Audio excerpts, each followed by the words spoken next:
5-year-old. So why are you getting preschool children tested for autism? I'm going to tell you why. Chicago public schools and Chicago early intervention preschool programs. Once your child diagnosed with autism, even before you can prove it, so they can start getting paid from the State Department of Illinois. Let me say it one more time. Yes, the reason they want your child diagnosed with autism at 3, 4, and 5 is they want the money to start rolling in right now.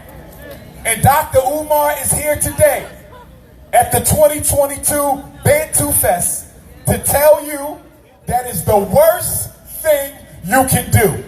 When the preschool says, we think Raheem has autism, you tell the preschool, I think he might have autism too.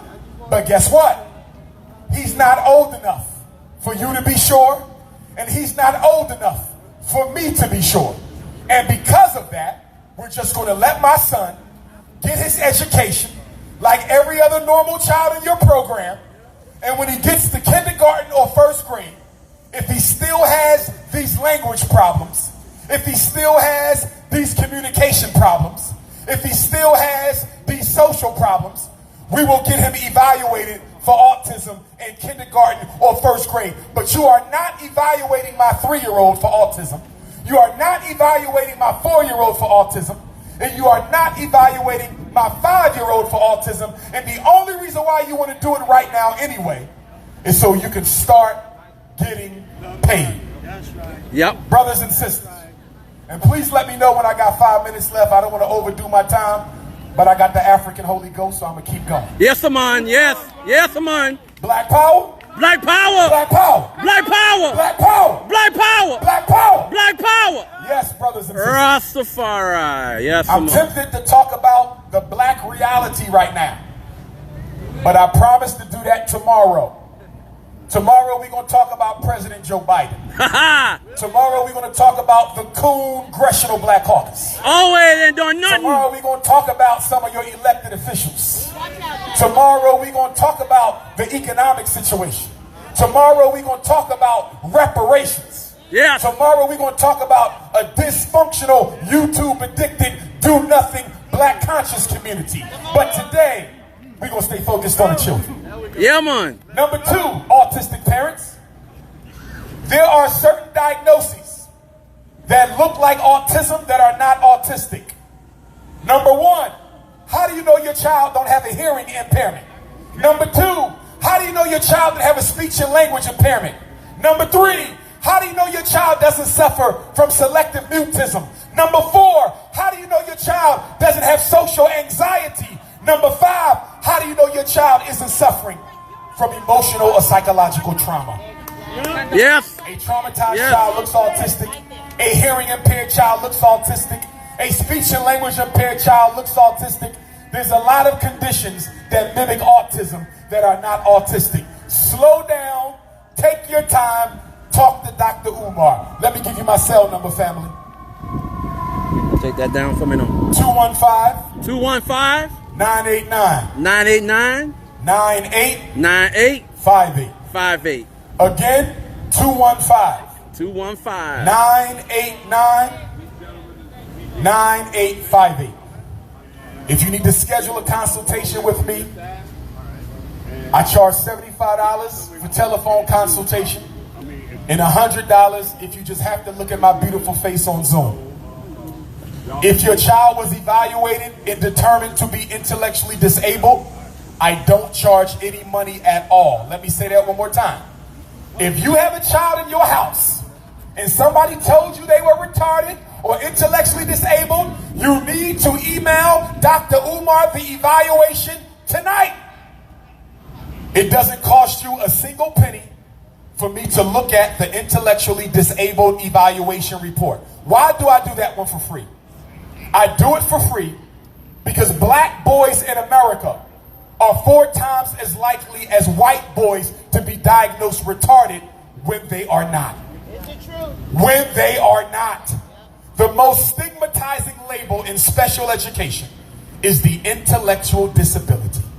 To tell a child you don't have the intellectual ability to own your own business. To tell a child you don't have the intellectual ability to keep up with the other children. To tell a child you don't have the intellectual ability to go to college. I'm good. Give me my time.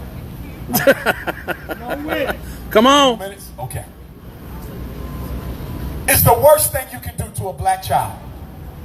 And with that being said, let me give you my pointers so I can get off this stage. I know y'all want to hear some more music and some other people. And by the way, that's my tent right over there that I'm pointing to. If you don't have a copy of my new book, Black Parent Advocate, The Art of War, for dealing with America's public and charter schools, it's a 500-pager.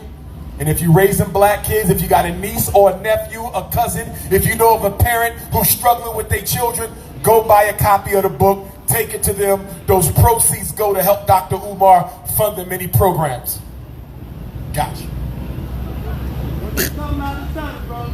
So, and if you want to take a photo, or if you have any questions about your children, I'm here till 5 o'clock today. If you got time to go home and get that evaluation, if you got time to go home and get that speech and language report, if you got time to go home and get that IQ test, if you got time to go home and get that autistic assessment, go get it, bring it back. Let a real black school psychologist tell you what's going on with your child. And if you ain't got time to go back today, bring it tomorrow.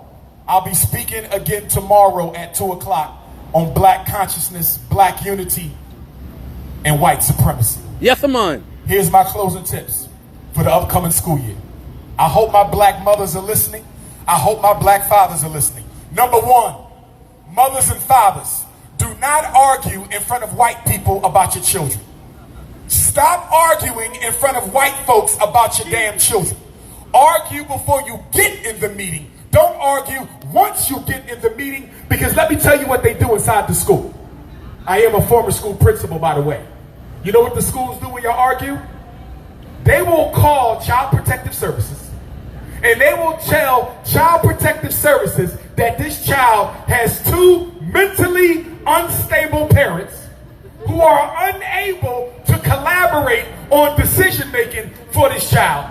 And so we need somebody appointed from Child Services to come in and make decisions about this child. You can lose your educational rights. Let me say that one more time.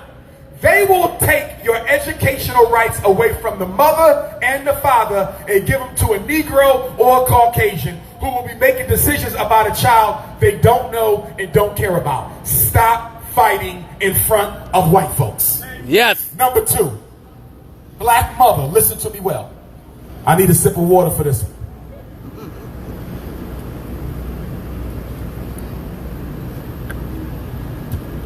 Is this information beneficial, Chicago?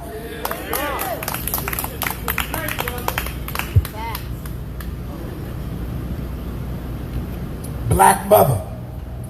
I don't have to tell black fathers because black men know better, because we've all been criminalized by the school system. We don't trust them anyway. Black men know better. Black mothers don't always know better. So I'm going to make you know better. Black mother, listen to me. Your child's teacher is not your girlfriend. Your child's teacher is not your life coach. Your child's teacher is not your therapist. Your child's teacher is not your confidant. Do you know why I just said that? These teachers do a good job of playing on the psychology of black mothers. And y'all develop this girlfriend relationship, right? You and your child's teacher are friendly. But guess what happens the minute you don't sign that paperwork for special ed? Guess what happens the minute you don't sign that evaluation for ADHD? Guess what happens the minute you don't take them to the doctor to get that Ritalin? You know what they do? They snitch. They call Child Services on you. And all the secrets you told them about, I used to be on alcohol. I used to be on drugs. I used to be homeless. I used to do this. I used to do that. I'm living in my mother's basement with 5 children. All them secrets you told that teacher will be told to Child Services, and they will take your children from you because you ran your mouth. Stop telling your personal business to school employees. Number 3, don't sign nothing if you didn't read it and don't understand it. Don't sign nothing if you didn't read it and don't understand it. Don't sign anything you didn't read and don't understand. Black parents always signing paperwork that you never read. If you get something from the school and you don't know what it means, take a picture of it, text it to Dr. Umar. I'll tell you exactly what's going on. You got my cell number. All you got to do is say, Doc, I got this today. I don't know what the hell they talking about. Can you tell me what this is about? Because they use language to confuse you. Next point, no learning disabilities evaluations for 4th graders and younger. Next point, no ADHD evaluations at all. Next point, pick up every report card, go to every home and school meeting, go to every school board meeting. If you do not show them you are serious about your child's education, if you do not show them that, your child's education will not be taken seriously. I'm going to end on this. Brothers and sisters, when we started raising money for the FDMG Academy that's now in Delaware, and I'm hoping to see all y'all on September 10th. Don't forget to go to fdmgfestival.com to register. And my vendors, make sure you go there as well so you can become a vendor for the festival. I'm going to end on this. There was a school in Chicago that I tried to buy. I want y'all to hear me on this, Chicago.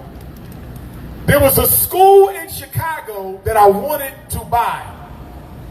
And the person selling the school, some white folks, they never responded to my call or my bid because they found out who I was. And after they found out who I was, they didn't want to sell me the school. With that being said, I still very much want to put a Frederick Douglass Marcus Garvey Academy in the city of Chicago, Illinois. In order to do that, I need your help to help me find a school building. I know there's a little school somewhere that can probably fit 100 to 200 students. I know there's a little school somewhere with maybe 10 to 12 classrooms. I know there's a little school somewhere in Chicago that probably only costs $100,000 or $200,000 that we can lease to own so we can start educating our own children. So I'm saying that to say that when you drive by a school that looks like it might be what we need for FDMG Chicago, take a picture of it, take a picture of the phone number, and text it to Dr. Umar. That's all you got to do.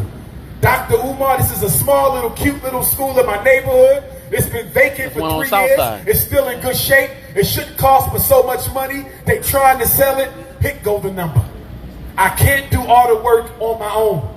I can't travel the country and save the children. I can't travel the country and educate the parents. I can't travel the country and raise the consciousness and come to Chicago and come to Indianapolis and go to Milwaukee and go to Tampa, Florida and Houston and Oakland and Phoenix. Y'all got to help me do some of this work. Your job is to help us find a school in Chicago. I don't want no castle. We don't have enough money for no damn castle. We need something small. 1 or 2 floors. 10 to 15 classrooms, 100 to 300 students. If you know of a school that might be perfect for FDMG Chicago, please help me find it. We don't have to wait for the Delaware school to be ready to start building a Chicago school. I owe Chicago that because if it wasn't for Chicago, I wouldn't be who I am today. Y'all did something for me, and I can't wait to repay you by bringing a school here for your sons. I close with a quote from my ancestor, Frederick Douglass. My family came to America in 1701. A black man named Bailey, stolen from the Igbo nation of Nigeria. He was brought to Talbot County, Eastern Shore, Maryland. He married a black woman by the name of Selah, for whom my 11-year-old daughter is named. In 1745, they had Grandma Jenny. In 1774, Grandma Jenny gave birth to Grandma Betsy. Grandma Betsy was born into slavery, but she married a free black man, Grandpop Isaac. They had 12 children. One daughter was named Harriet. Another daughter was named Young Betsy, my 5 times great-grandmother. These 2 sisters were raped by Aaron Anthony, the white man who owned my family. As a result of that rape, in February of 1818, Aunt Harriet gave birth to the greatest black leader in American history. His name, Frederick Augustus Washington Bailey. At the age of 20, Cousin Frederick ran away from Eastern Shore, Maryland, and changed his name from Frederick Bailey to Frederick Douglass. In 1819, my grandmother, Young Betsy, gave birth to Frederick's first cousin and half-brother, my 4 times great-grandfather, Stephen Henry Bailey. Stephen and Frederick were brothers because the slave master raped their mothers, but they was also cousins because their mothers were sisters. In 1863, cousin Stephen sends Lewis and Charles, his sons, to the 54th Massachusetts Color Regiment, from which you get the movie Glory, Denzel Washington and Morgan Freeman. That is a story about my cousins Lewis and Charles, the sons of Frederick Douglass. My grandfather Stephen and his firstborn son, my grandfather George, fought in the United States Colored Troops of Maryland, 19th Infantry and the 9th Infantry.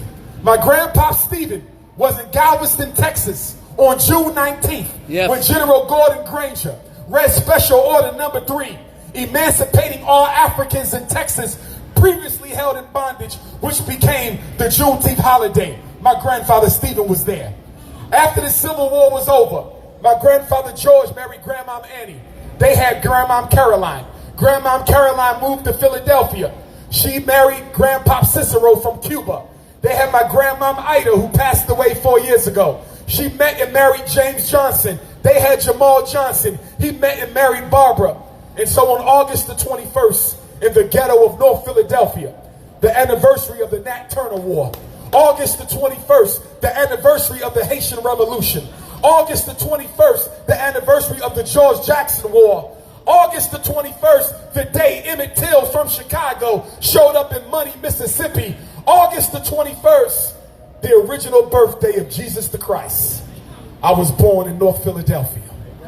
Frederick Douglass said, if there is no struggle, there is no progress. Those who profess the faith of freedom and deprecate agitation are like men who want crops without plowing up the ground. They want the rain, but can't stand the thunder or the lightning. They want the ocean, but they're scared of the awful roar of the water. Frederick said, a man may not get all you pay for, but you will pay for all that you get. He said, for 20 years, I prayed on my knees to God for freedom. But the good Lord gave Frederick no freedom until I got up off my knees and start praying with my feet. Frederick Douglass said, if you want respect from whites, why do you look for pity? The man who pities you will never respect you, and the man who respects you has no need for pity. If there is no struggle, there is no progress. Power concedes nothing without a demand.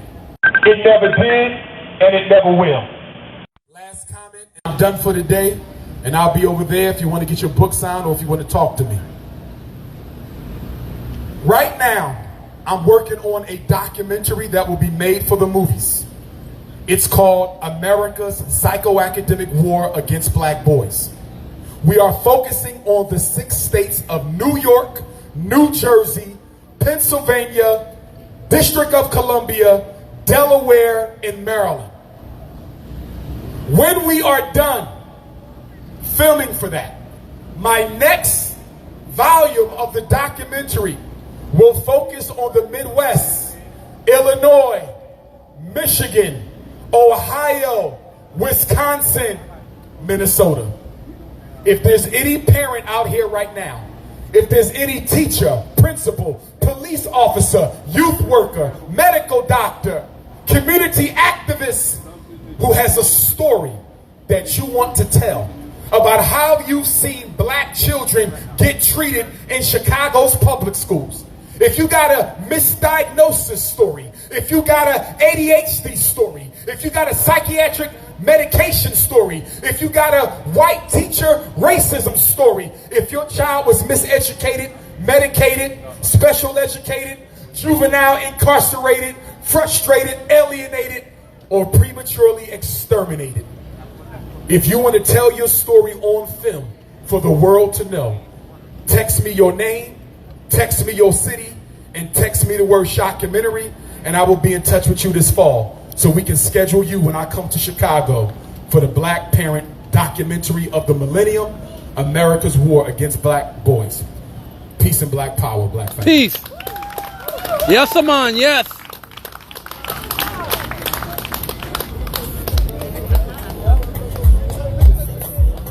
Thank you for watching CLOJudah. Please follow our social media platforms. On Twitter, we are CLOJudah. On Facebook, CLOJudah.com. On Instagram, CLOJudah. On Twitch, CLOJudah. And YouTube, CLOJudah.